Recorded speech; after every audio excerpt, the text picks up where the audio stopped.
ये आकाशवाणी है। आज प्रस्तुत है श्री गिरिजा कुमार माथुर का लिखा हुआ ये विशेष नाटक नया साक्षात्कार।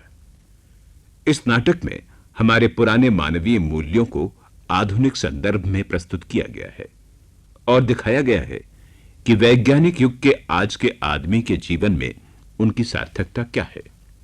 इसके लेखक श्री गिरिजा कुमार माथुर हिंदी के अग्रणी कवि और नाटककार हैं।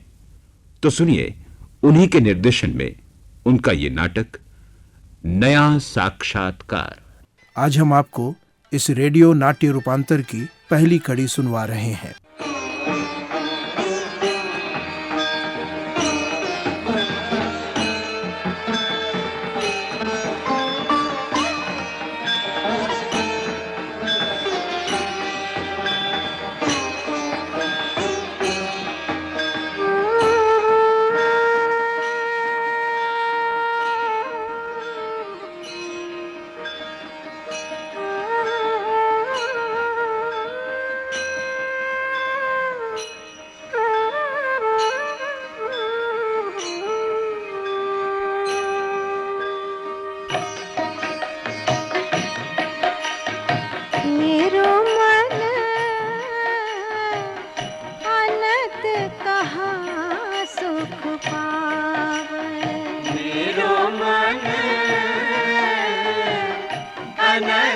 कहाँ सुख पावे, अनंत कहाँ सुख पावे, अनंत कहाँ सुख पावे। मेरो मन अनंत कहाँ सुख पावे। जैसे उड़ जहाज को पंछी उन्हीं जहाज पे आवे। कहीं आता होगा, यहाँ कहाँ आता है। जहाज का पंछी पुणे जहाज पे आवे। नहीं आता, नहीं आता, नहीं, वो तो उड़ता ही रहता है। पानी के जहाज पर नहीं, हवाई जहाज पर, जेट सेट, जंबो जहाज। आज शाजिली से, कल टाइम स्क्वायर, कभी पिकेटली, कभी गिंजा, टोक्यो, हांगकांग, बर्लिन, रोम, न्यूयॉर्क। डेलीगेशन, कॉन्फ्रेंस, व्यापार समझौते, एक्सपोर्ट इंपोर्ट, यहाँ के रेट, वहाँ के रेट, हर चीज पर तर्क और तर्क। धर्म, ईश्वर, आदर्श, परंपरा, किसी पर विश्वास नहीं। बेहद मॉडर्न है, आधुनिक। इन्हें कहाँ फुर्सत है कि उड़कर पंछी अपने घर निश्चिंत वापस आए, अपने से कुछ देर बाहर आए, इस सारी तेज रफ्तार में से निकलकर कुछ क्षण अपने को खो सके किसी दूसरी तन्मयता में। दुनिया भर के सारे जंजाल भूलकर भीतरी आनंद में भारहीन तिरते जहाज की तरह।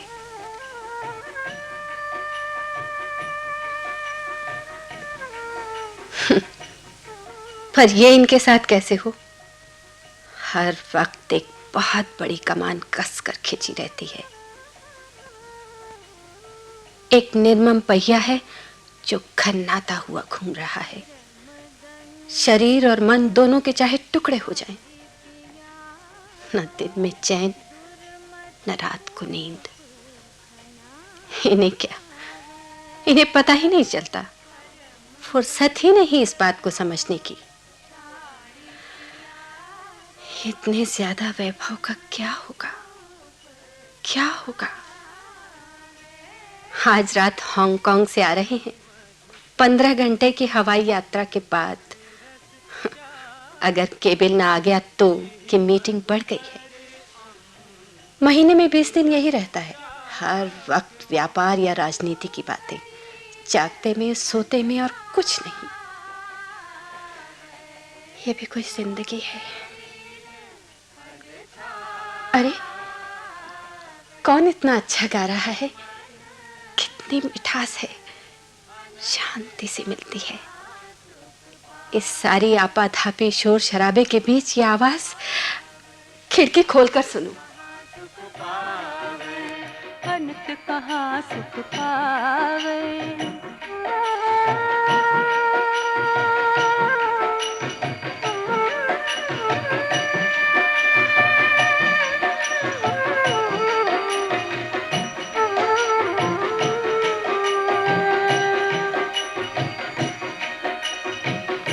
सूरदास प्रभु कामधेनु तज, सूरदास प्रभु कामधेनु।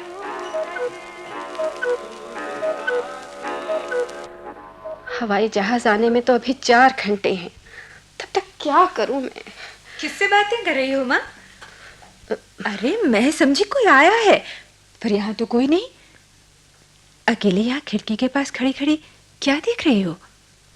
किससे बातें कर रही थी माँ? किसी से नहीं, अपने से रंजना। तुम्हें क्या, तुम्हें फुर्सत है घर रहने की या मुझसे बात करने की? ठीक अपने पिताजी की तरह। हमेशा यही सोचती रहती हो, तुमसे कोई बोलता नहीं। बोलता क्यों नहीं? तुम ऐसी खोई खोई सी क्यों रहने लगी हो? क्या परेशानी है तुम्हें? क्या परेशानी है? हाँ, मुझे क्या परेशानी हो सकती है? यही तो सब सोचते हैं। इतनी बड़ी महल सी कोठी, बाग बगीचे, बड़े बड़े लॉन, सजे हुए कमरे, हर सुख सुविधा, कारें, नौकर, पैसा। मुझे परेशानी कैसे हो सकती है ना? तुम अभी नहीं समझोगी रंजना। सब कुछ होते हुए भी एक खास वक्त पर आकर अकेलापन क्यों हो जाता है? कैसे हो जाता है? तुम्हें अपने नाटक, फैशन शो, पिकनिकों से फुर्सत नहीं। और अतुल कहाँ है? जब से हॉस्टल में गया है पता नहीं किस चक्कर में रहता है। लड़के लड़की भी जब बड़े हो जाएं तब अपने मन की करने लगते हैं, किसी की सुनते तक नहीं। मैं तो फैशन शो में जाने कब से नहीं गई माँ, वो सब मैंने छोड़ दिया है। तो अब कहाँ जा रही हो?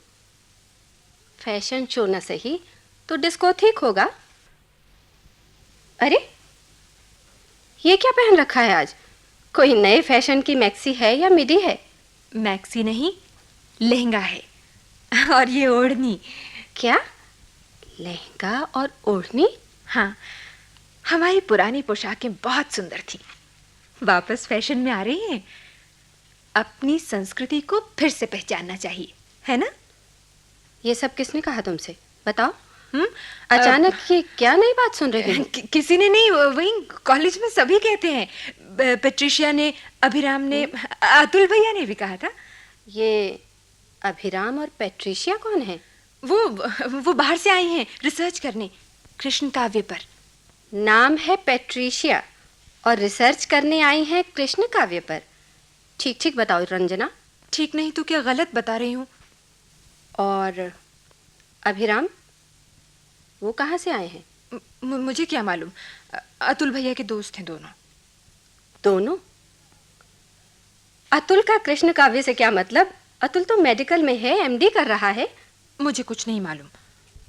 तुम्हें कुछ नहीं मालूम, अतुल को कुछ नहीं मालूम, तुम्हारे पापा को कुछ नहीं मालूम।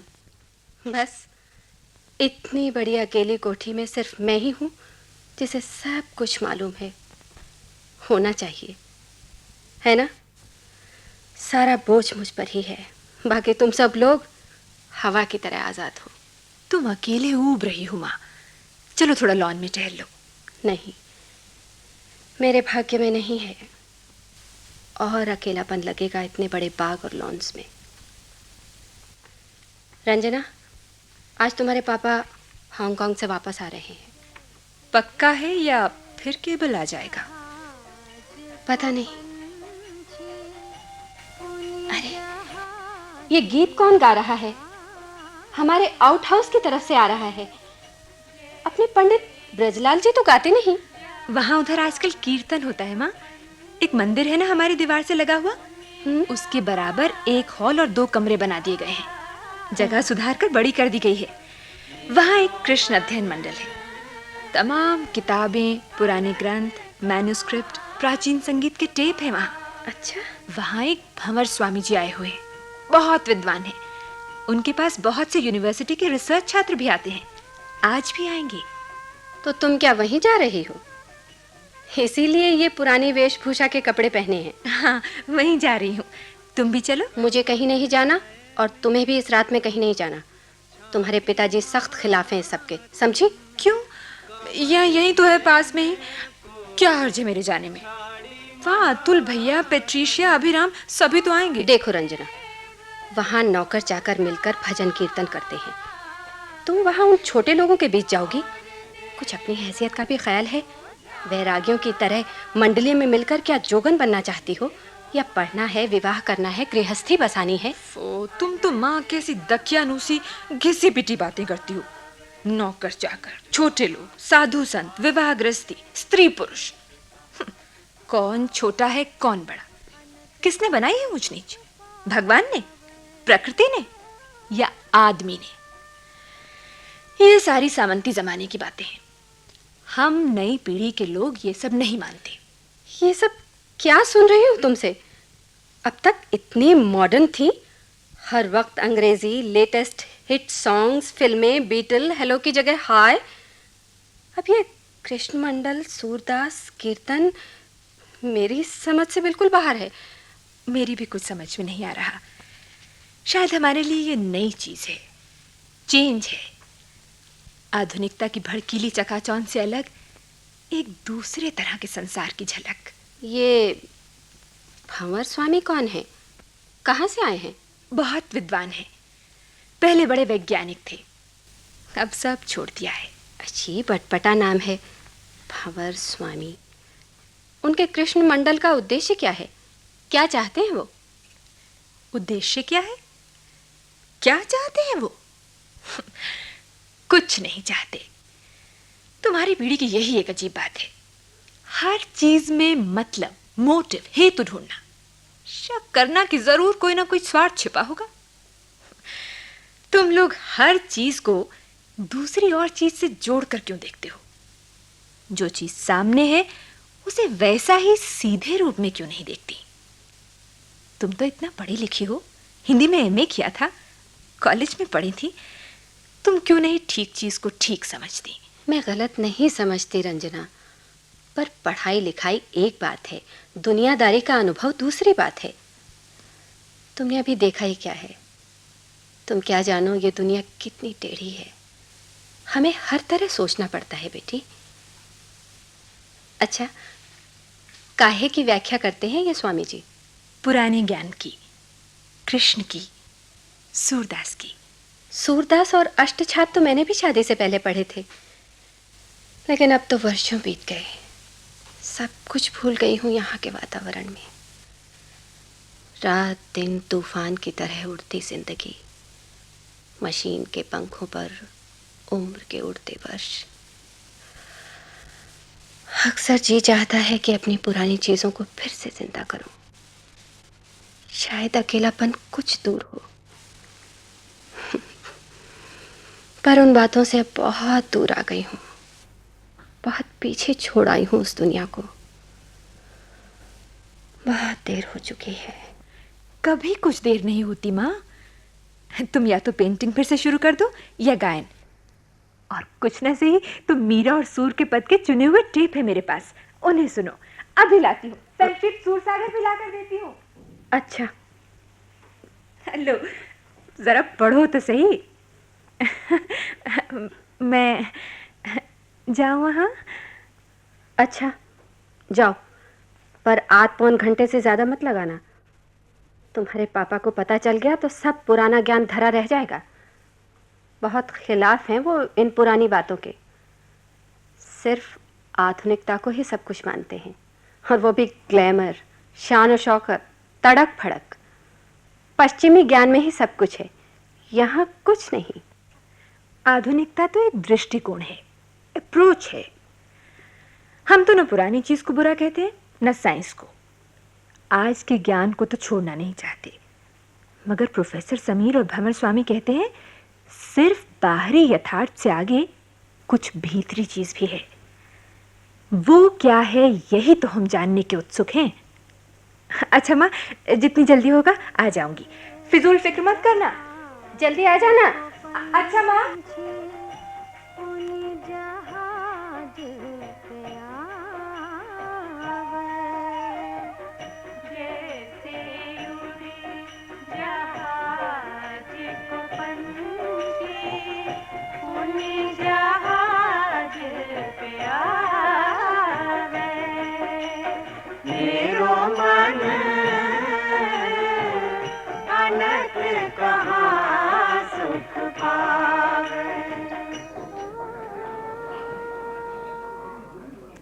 शांत हो जाइए। भंवर स्वामी जी अब आज का तीसरा प्रवचन शुरू कर रहे हैं। अथ शुभम। संध्या को हमने सूरदास के पद मेरो मन अनंत कहाँ सुख पावे की व्याख्या की थी। अनुभूति का कितना बड़ा विस्तार इस पद में है। भारतीय भक्ति मार्ग में ज्ञान की उपलब्धि और भाव की उपलब्धि दोनों एक स्थान पर आकर मिल जाती हैं। इस सब का निचोड़ सूरदास में है। जैसे फूल की गंध केसर, वे काल जयी रस के कवि। नमस्कार भंवर स्वामी जी। आइए प्रोफेसर समीर, आपकी प्रतीक्षा तो शाम से ही हो रही थी। आज आपके साथ कई युवा लोग भी हैं। जी हाँ, हमारे कई छात्र नए ढंग से शोध कर रहे हैं। अपने प्राचीन इतिहास, परंपरा, कविता, मिथक, योग, प्राणायाम और आयुर्वेद का अध्ययन अंतरशास्त्रीय दृष्टिकोण से कर रहे हैं, जिसे आजकल इंटरडिसिप्लिनरी पद्धति कहा जाता है। ये आपके दर्शन को और आपकी व्याख्या सुनने के बहुत इच्छुक हैं। ये है अतुल जी, मेडिकल कॉलेज से डिग्री लेकर आगे अध्ययन कर रहे हैं। मिस्टर आनंद, जिनके बराबर में कोठी है, इनके पिता हैं। नमस्कार करता हूँ। आयुष्मान हो।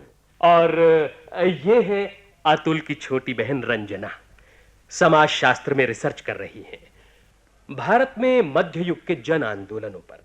प्रणाम करती हूँ। मेरा आशीष, सुख सौभाग्य हो बेटी।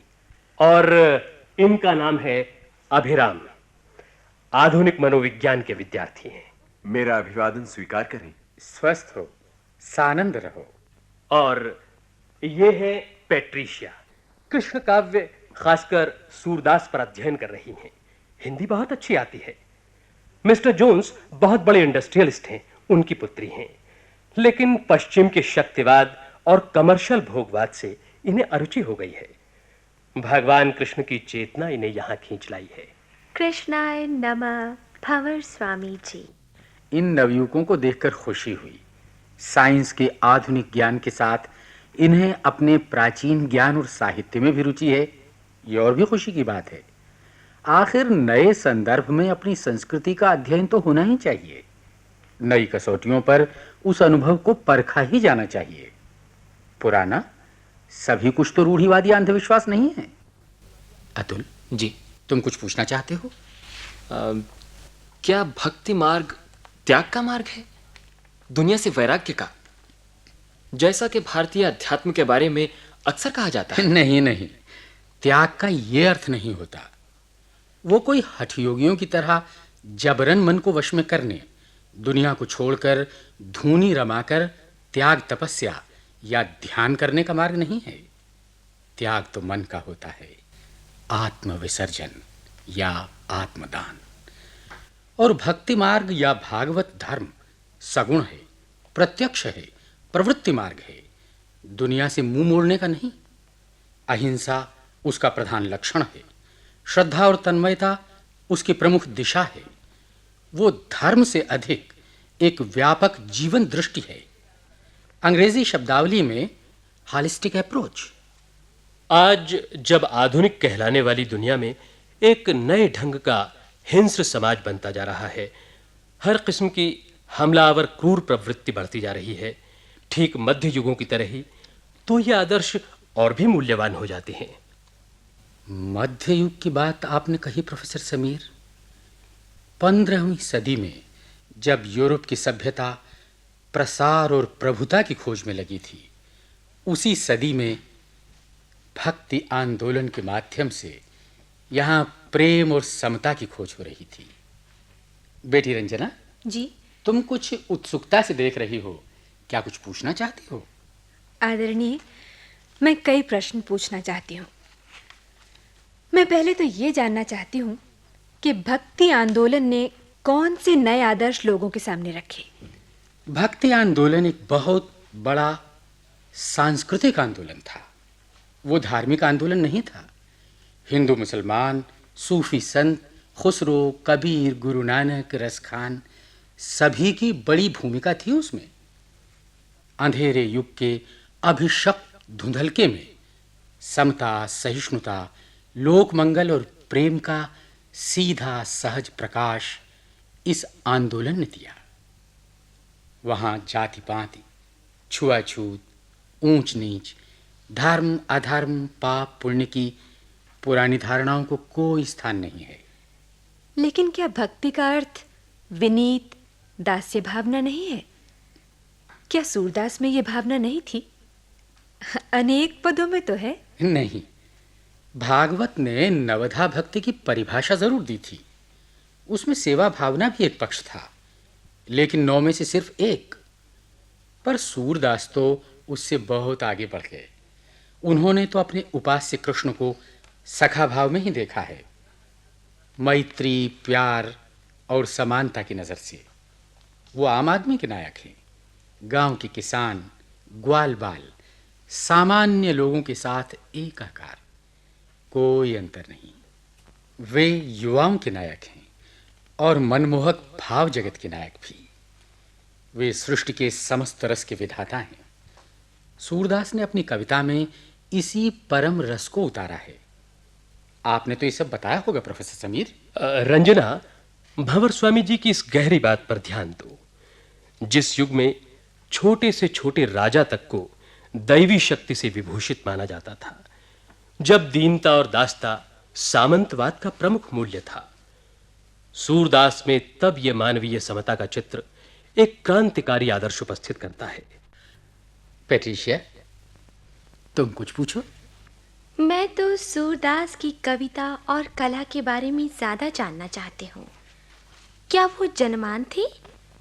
अगर थे तो बाल लीला और श्रृंगार वर्णन में इतने बारीक दृश्य चित्र कैसे अंकित कर सके? क्या ये उनके पहले के अनुभव थे? उनमें लय, ताल, ध्वनि, नाद भी इतना अधिक है। क्या वो बाद की चीजें हैं? तुमने ठीक पूछा पेट्रिशिया। आंखें न होते हुए भी उनमें कोई बहुत बड़ी अंतर्दृष्टि रही थी, जिससे चरम तन्मयता के क्षणों में समस्त दृश्य साकार हो सके। उन्हें संगीत और नृत्य का तो बहुत अच्छा ज्ञान था ही। शब्दों की ध्वनि और भीतरी लय की अद्भुत पकड़ थी उनमें। रास के पदों में नृत्य की लयवत्ता है, जिसमें हर शब्द एक ठुमके की तरह प्रतीत होता है। रंजना, तुम तो संगीत और नृत्य में पारंगत हो, तुम शुरू करो। मानो माई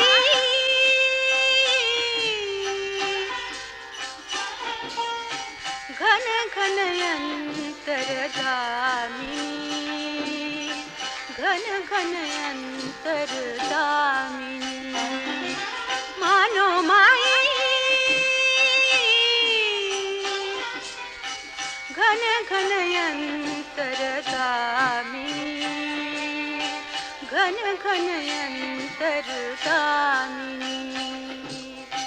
घन दामिनी दामिनी घन अंतर, घन दामिनी दामिनी घन अंतर, शोभित हरि ब्रज भामिनी, शोभित हरि ब्रज भामिनी, जमुन पुलिन मल्लिका मनोहर, जमुन पुलिन मल्लिका मनोहर, शरद सुहानी जामिनी जामिनी, घन घन अंतरगामिनी, घन घन अंतरगामिनी। आधुनिक समय में आदमी के जीवन की जो गति इतनी बढ़ गई है कि वो हर समय भागता ही रहता है, वह शांति नहीं मिलती। टेक्नोलॉजी ने आदमी का रूप ही बदल दिया है। सूरदास का कोई ऐसा गीत है जो आज के जीवन को अर्थ दे सके? अब मैं नाचो बहुत गोपाल को ही ले लो। काम क्रोध को पहरी चोलना, कंठ विषय की माल, आज भी आदमी के मन की लगभग वही स्थिति है, सिर्फ संदर्भ बदल गए हैं। वो पहिया जो पहले हाथों से या पानी से हल्के हल्के चलता था, वही भाप से, फिर बिजली से, अब एटमी और इलेक्ट्रॉनिक गति से घूम रहा है। आदमी उसके साथ कदम मिलाकर चल नहीं पाता। मशीन ने सुख सुविधा दी, अब उसकी लिप्सा जीवन को ही खत्म करने पर तुल गई है। पृथ्वी की संपदा कम होती जा रही है। कत्ल और हिंसा खुल खेल रहे हैं। नए से नए हथियार बन रहे हैं। मौसम तक को विनाशकारी शस्त्र बनाया जा रहा है। प्रकृति विक्षुब्ध हो रही है। प्रदूषण बढ़ रहा है। मानसिक तनाव बढ़ रहे हैं। आदमी अधिकाधिक संवेदन शून्य और अकेला होता जा रहा है। व्यक्तित्व का परिष्कार पीछे छूट गया है। शांति का रास्ता ये नहीं है। ये रास्ता लिप्सा का है, परितोष का नहीं। अच्छा, अब इसी भावना के साथ हम आज की व्याख्या गोष्ठी समाप्त करते हैं। कल संध्या को हम एक बड़ा समारोह करेंगे। आप सब शामिल हों। कृष्णाय नमः। कृष्णाय नमः। कृष्णाय नमस्कार।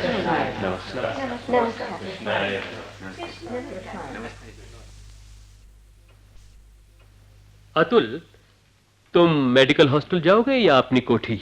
मैं हॉस्टल जा रहा हूँ प्रोफेसर साहब। कार में आपको और पैट्रिशिया को यूनिवर्सिटी छोड़ता जाऊंगा। पैट्रिशिया चलो। अभिराम, तुम रंजना को बंगले तक छोड़कर चले जाना। नहीं नहीं, मैं खुद ही चली जाऊंगी। मिली हुई तो है अपनी कोठी। अच्छा ठीक है।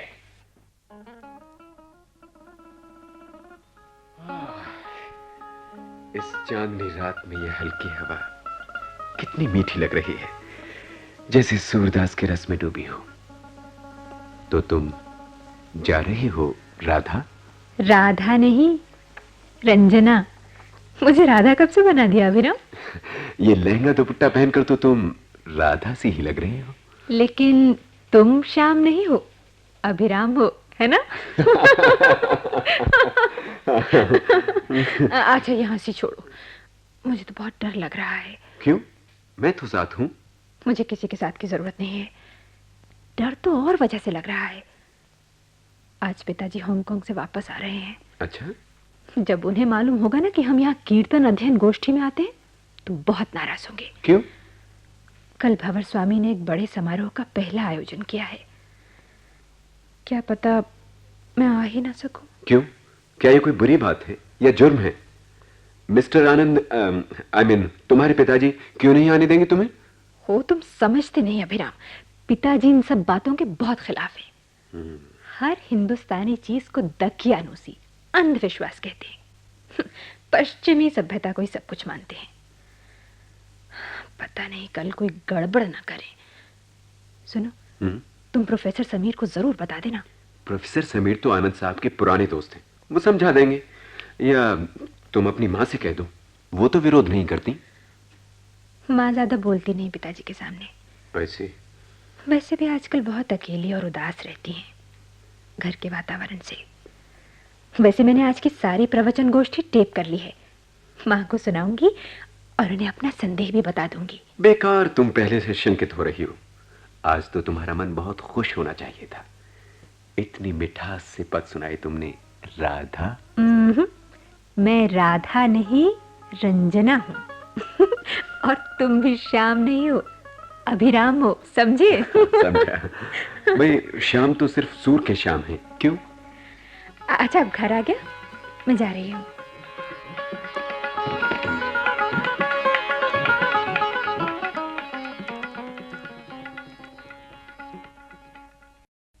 नया साक्षात्कार। अभी आपने ये नाटक सुना। इसके लेखक और निर्देशक थे श्री गिरिजा कुमार माथुर। प्रस्तुतिकरण सहायक थे श्री कृष्ण कुमार नरूला। संगीत रचना श्री शिव प्रसाद ने की। तकनीकी सहायक थे श्री भगत सिंह। भाग लेने वाले कलाकारों का परिचय इस प्रकार है: श्रीमती मंजू मैनी, श्रीमती वीना होरा, कुमारी शर्मिला मलकानी, श्री सुरेश शास्त्री, श्री राजगुप्त राजीव, श्री नीरज शर्मा, श्री विष्णु नारायण शर्मा, श्री B.R. नागर, श्री अरुण कुमार माथुर। और संगीत के कलाकार थे शांता सक्सेना, उषा सेठ, उमा गर्ग, R.K. कचरू और संतोष कुमार। आज आप इस नाटक की पहली कड़ी सुन रहे थे। कल इसी समय इस नाटक की दूसरी और अंतिम कड़ी प्रसारित की जाएगी। केंद्रीय नाटक एकांश के लिए तैयार किए गए इस नाटक को आकाशवाणी के दिल्ली केंद्र से प्रसारित किया गया।